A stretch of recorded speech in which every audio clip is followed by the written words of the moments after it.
5 अगस्त 2019 के बाद जिस दौर से जम्मू कश्मीर की 1 करोड़ 30 लाख अवाम और 30 लाख पढ़े लिखे बेरोजगार नौजवान गुजरे हैं, खासतौर पे 5 अगस्त 2019 के बाद हर रोज तुगलकी फरमान और फतवे जारी करके हमें दबाया गया और यहां तक कि हमारी सारी ताकतें चीफ सेक्रेटरी और लेफ्टिनेंट गवर्नर मनोज सिन्हा साहब को दे दी। और इन बातों से निजात पाने के लिए जम्मू कश्मीर, चिनावली, पीर पंजाल तमाम मजहबों के लोगों ने असेंबली के चुनावों में ताबड़तोड़ बम्पर वोटिंग की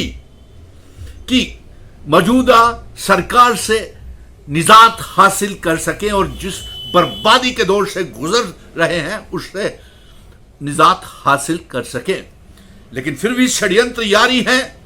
हर रोज तमाम पॉलिटिकल पार्टीज ये दावा कर रही हैं, चाहे भारतीय जनता पार्टी हो, कांग्रेस हो, पीडीपी हो, नेशनल कॉन्फ्रेंस हो, तमाम जमातें ये दावा कर रही हैं कि अगला मुख्यमंत्री हमारा, अगला चीफ मिनिस्टर हमारा, अगली सरकार हमारी। और ऐसे में भारतीय जनता पार्टी ने एक साजिश जो रची हुई है, जो कि 5 और नए एमएलएस को नॉमिनेट करने का, चुनने का जो पावर्स जो है वो लेफ्टिनेंट गवर्नर मनोज सिन्हा को दे दी है। ये सबसे बड़ी बेइंसाफी जम्मू कश्मीर की आवाम के साथ है और ये पानी फेरने वाली बात होगी जो बम्पर वोटिंग और जो लोगों ने जनादेश मैंडेट जो 5 अगस्त 2019 का फैसला मंजूर नहीं है उसके खिलाफ वोटिंग की है, उसके बाद जो ये नॉमिनेट करना 5 एमएलए विधायक, ये ताकत लेफ्टिनेंट गवर्नर के पास होगी, ये सबसे बड़ी बेइंसाफी होगी। और मैं तमाम पॉलिटिकल पार्टीज को बोल देता हूं, Congress, national conference, Bharatiya Janata party, PDP, Kashmir के पार्टीज की सभी एक प्लेटफॉर्म के ऊपर आ जाएं और ये 5 एमएलए को चुनने का इख्तियार, जो अधिकार, राइट हो, वो जो भी सरकार चुनने के आए, जिसको भी वोटर्स ने मैंडेट दिया हुआ है, जिस पार्टी को भी जनादेश सरकार बनाने का मैंडेट दिया हुआ है, उसी पार्टियों को, उन्हीं गठबंधनों को या उन्हीं पार्टी को यह इख्तियार होना चाहिए कि वो 5 एमएलए जो हैं, जो एलजी ने, जो खुद नॉमिनेटेड एमएलए है, उसको इख्तियार देने का क्या मतलब है, जबकि अवाम, जम्मू कश्मीर का वोटर चुन करके एमएलए बना रहा है। अगर ये इख्तियार कोई भी पार्टी हुकूमत बनाए, हमें उससे कुछ लेना देना है, क्योंकि सुनील डिंपल तो चुनाव लड़ नहीं रहा। मैं तो ये जंग लड़ रहा था कि 5 अगस्त 2019 के बाद कि जम्मू कश्मीर में चुनाव करवाए जाएं और वो भी रियासत के दर्जे के तहत, इसीलिए मैंने चुनाव नहीं लड़े। लेकिन जो भी पार्टी चुन करके आती है, बहुमत बनाती है, सरकार बनाती है, वही 5 एमएलए नॉमिनेट होने चाहिए, चाहे किसी भी पार्टी की सरकार हो। इसलिए मैं तमाम पार्टीज को कहूंगा कि जो ये मांग मैंने उठाई है कि ये नॉमिनेशन करने की 5 एमएलए की ये ताकत जो है ये पार्टियों के पास होनी चाहिए। और साथ में यह भी कह दूं कि अगर नॉमिनेट ही करने थे एलजी साहब ने एमएलए, तो चुनाव क्यों कराए? इलेक्शन कमीशन ने चुनाव क्यों कराए?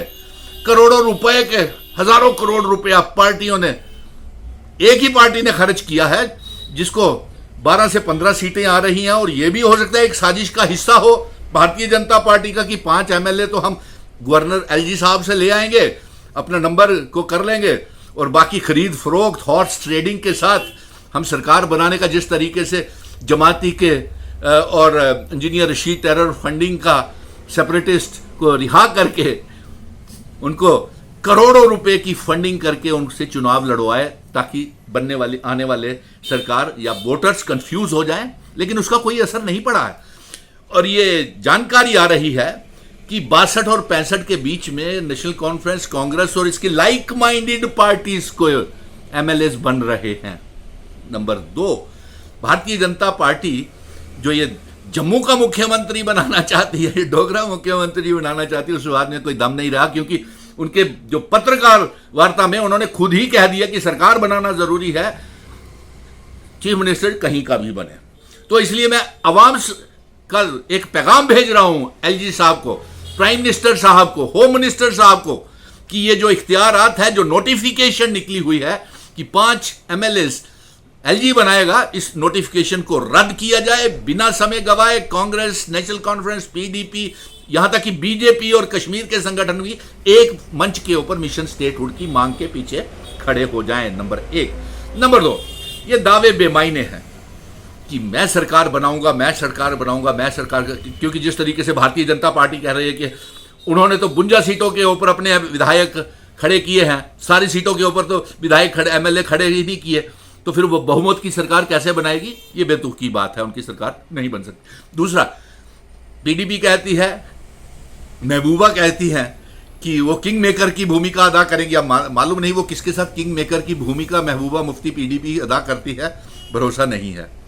दूसरा, कांग्रेस भी कहती है कि बहुमत की सरकार बनाएंगे, नेशनल कॉन्फ्रेंस भी कहती है, जायज है। लेकिन मैं एक तमाम पार्टियों को, 90 के 90 विधायकों को ये कहूंगा, पार्टियों के MLAs को कहूंगा, खरीद फरोख्त मत कीजिएगा, सौदेबाजी मत कीजिएगा। वोटिंग राइट्स सारे जो है, मैंडेट और जो जनादेश है, वो EVMs में बंद हो गया है।